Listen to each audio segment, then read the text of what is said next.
Elvis Presley had stood beside coffins before. Funerals came with the territory of fame, distant acquaintances, public losses, ceremonies that passed quickly and politely. He knew how to bow his head, how to leave flowers, how to say nothing. But one night, Elvis didn't leave. One night, he stayed, alone, in silence, beside a coffin that forced him to confront something he had spent years outrunning. Stay until the end, because this is the story of the night Elvis came face to face with mortality and couldn't look away. The room was colder than Elvis expected. Not physically, emotionally.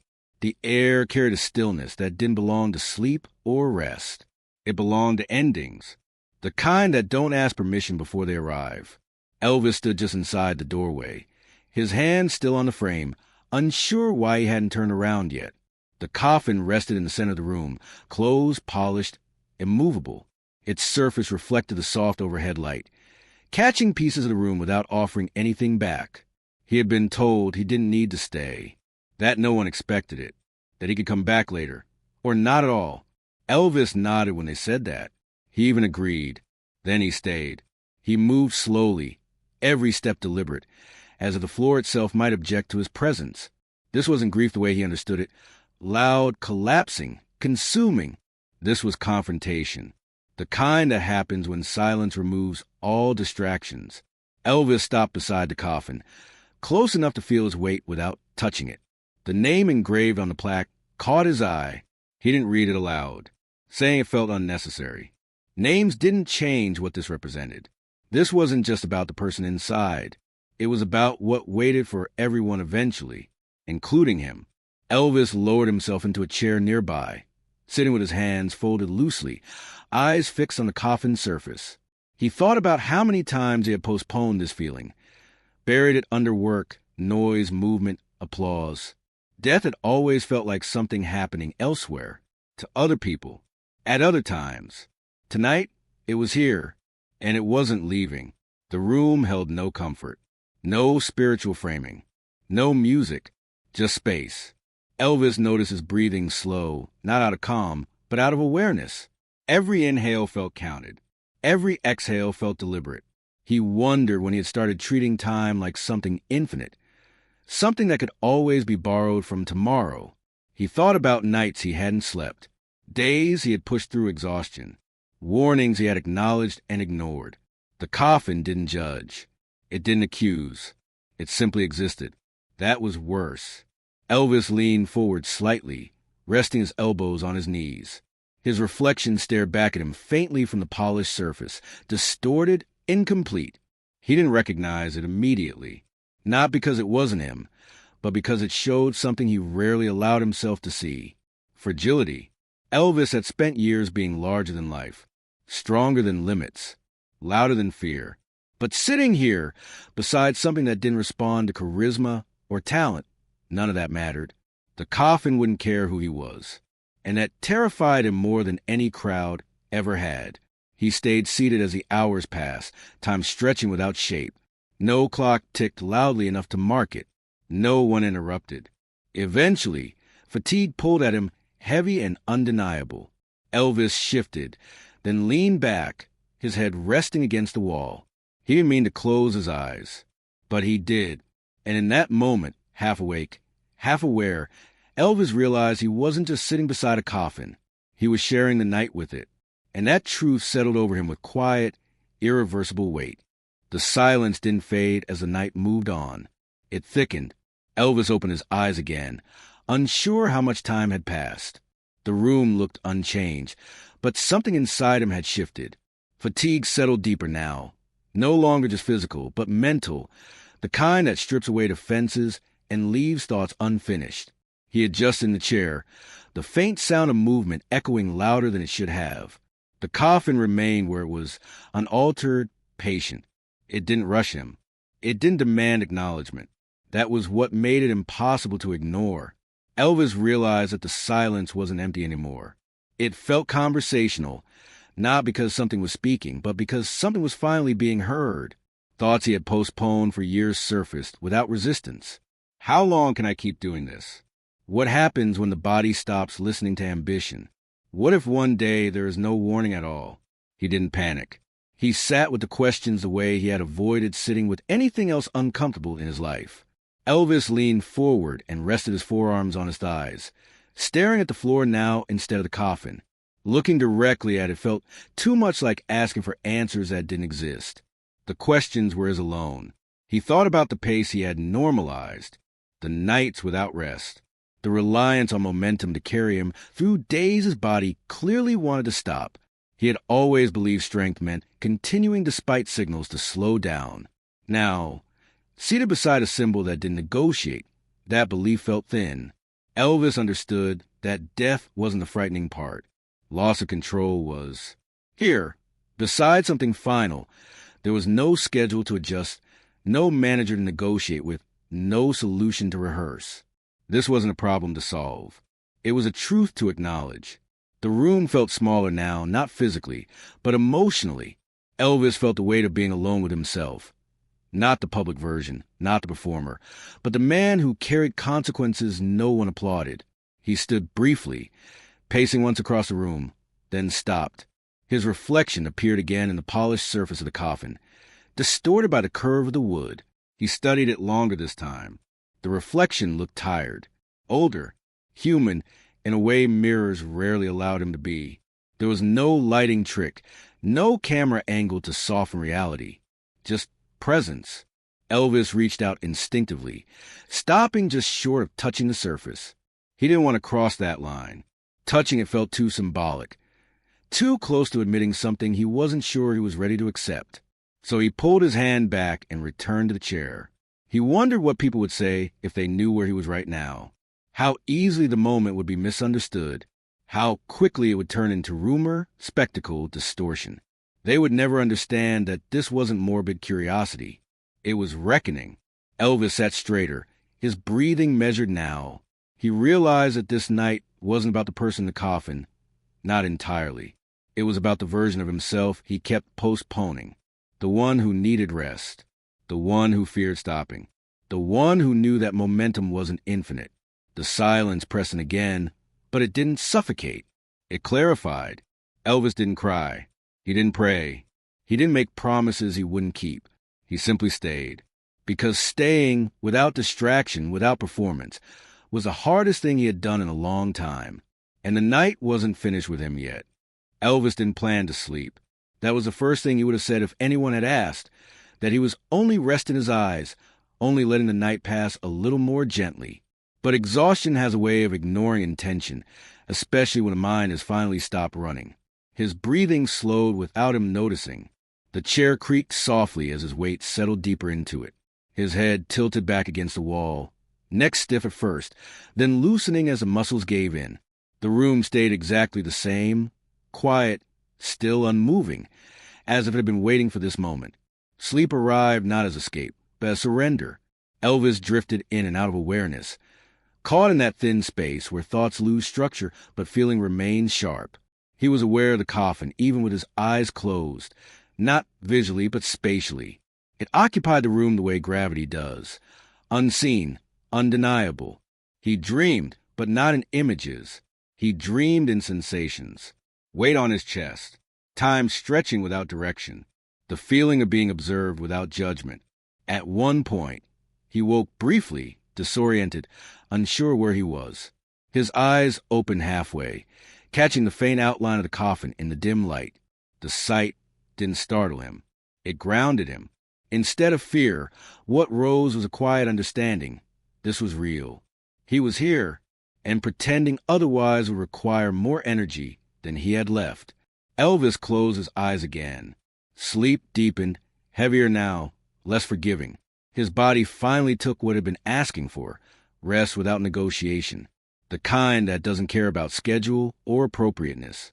Beside him, the coffin remained unchanged. That fact mattered, because for the first time in years, Elvis was sleeping near something that didn't expect anything from him, didn't require performance, didn't demand strength or productivity or resilience. It simply existed, and that allowed him to rest more deeply than he had in a long time. When he woke again, it was slower this time. Consciousness returned in layers. Sound first, then awareness, then memory. He opened his eyes fully and remembered exactly where he was. The room looked unchanged, but he felt different, not refreshed. Aware, Elvis straightened in the chair, rubbing a hand over his face, grounding himself in the physical sensation of being awake. His body protested slightly. Stiffness in his neck, heaviness in his limbs, reminders of how far he had pushed himself or how long. He glanced at the coffin again, noticing details he hadn't before. The smoothness of the surface, the precision of its edges, the finality built into its design. It hadn't moved, but something else had. Elvis stood slowly, careful not to rush the moment away. Sleeping beside a coffin hadn't felt morbid or frightening. It had felt honest. And honesty, he was realizing, had a cost. The cost was no longer being able to pretend that time would always bend to his will. He had slept beside something final. And that experience didn't leave him unchanged. The night wasn't over, but the illusion that he could outrun its message was. Dawn arrived quietly, not with light spilling dramatically through the windows, but with a subtle shift in the air, a thinning of the darkness that Elvis felt before he saw it. The night had begun to loosen its grip. He stood beside the chair for a moment, steadying himself. His body felt heavy, but not weak. The heaviness came from awareness, not fatigue. Elvis looked at the coffin one last time. It looked exactly as it had hours earlier. Closed. Final. Unchanged by the passage of the night. That constancy unsettled him more than anything else could have. The world had moved forward while it stayed exactly the same. That was a lesson. Elvis reached for his jacket and slipped it on slowly, every movement measured, as if he were afraid that moving too fast would break whatever clarity had settled inside him. He didn't speak. There was nothing to say. Some moments don't need words to complete them. He walked toward the door and paused with his hand on the handle. For a brief second, he wondered if leaving now meant abandoning something important, if staying longer would somehow deepen the meaning of what he had felt. Then he realized something simpler. Staying wouldn't change the truth. He opened the door and stepped into the hallway. The contrast was immediate. Space that felt alive again, air that moved differently, the faint suggestion of morning beginning its quiet work. Behind him, the room remained closed. Elvis didn't look back, not because he was afraid, but because he didn't need to. What he had taken from that room didn't depend on memory or proximity. It had already lodged itself somewhere deeper, where denial couldn't reach. As he walked away, Elvis understood that the night hadn't been about death. It had been about limits. Limits he had ignored. Limits he had tested. Limits he could no longer pretend didn't exist. The hallway felt longer now, each step echoing softly, as if the house itself were acknowledging what had passed. Elvis moved through it without hurry, letting the silence accompany him one last time. When he reached the exit, the early light outside filtered in, pale and unspectacular. Morning didn't care what kind of night he'd had. That was comforting. Elvis stepped outside and drew in a breath that felt cooler, cleaner. The air carried the promise of ordinary hours ahead. Calls, conversations, decisions that would need to be made. But he knew something had changed. Not visibly, not immediately, but permanently. The night beside the coffin had stripped away one illusion he could never reclaim. That time would wait just because he asked it to. As the door closed behind him, Elvis didn't feel fear. He felt responsibility, and that he knew would follow him long after the sun rose fully into the sky. Elvis expected the feeling to fade. That was how it usually worked. Nights carried intensity that daylight diluted. Clarity softened into routine. Meaning dissolved into schedules. But this time, the night didn't stay behind. It followed him. He noticed it first in his body. A hesitation before movement. A pause before pushing himself the way he always had. Simple actions now carried awareness. Not fear, but recognition. He moved through the day differently. Conversations felt sharper. Decisions felt heavier. Not because they were new, but because he was no longer insulated from their weight by distraction. The image of the coffin didn't intrude dramatically. It didn't flash in his mind or demand attention. It existed quietly, like a reference point, a reminder that certain things didn't bend or negotiate. Elvis realized he had been living as if momentum itself were protection. As long as things kept moving, nothing could catch him. That illusion was gone. He found himself declining things without explanation, not out of rebellion, not out of collapse, but out of restraint. The impulse to say yes no longer felt automatic. People noticed. Not enough to comment, but enough to adjust. Elvis didn't explain. There was nothing to explain. Some realizations aren't meant to be shared. They're meant to be carried, carefully, responsibly. The night beside the coffin hadn't turned him inward in a way that isolated him. It had made him more present, more attentive to limits, more respectful to signals he had learned to ignore. He slept differently now. Not longer, deeper, as if his body recognized that it no longer needed to compete with the day for rest. Elvis understood then that the shock of that night wasn't the proximity to death. It was the proximity to truth.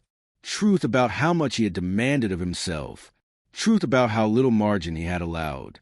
Truth about the cost of pretending endurance had no end. The coffin had not frightened him.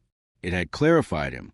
And clarity, he was learning, doesn't disappear just because it's inconvenient. Elvis never told anyone about that night. Not because it was secret. Not because it was shameful. Because it didn't belong to language. Putting it into words would have reduced it. Turn it into story, into anecdote, into something people could misunderstand or reshape. So he carried it quietly, and it shaped him quietly in return. He didn't become cautious in a way that shrank his life. He became deliberate. He began treating time not as something to conquer, but as something to respect. That shift didn't make headlines, but it mattered. There were moments later, long after, when Elvis felt a familiar urge to push past limits again, to ignore warning signs, to believe he could outrun consequences the way he always had.